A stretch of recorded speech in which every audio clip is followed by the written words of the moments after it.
આજે મહાશિવરાત્રિના પર્વને લઈને મહાદેવના દરેક મંદિરોમાં પૂજા આરતી કરવામાં આવે છે।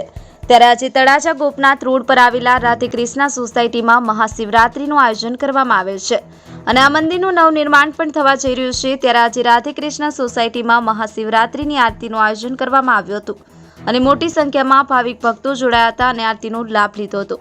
થડા એક્સપ્રેસ ન્યૂઝ રમેશ સત્યની સાથે।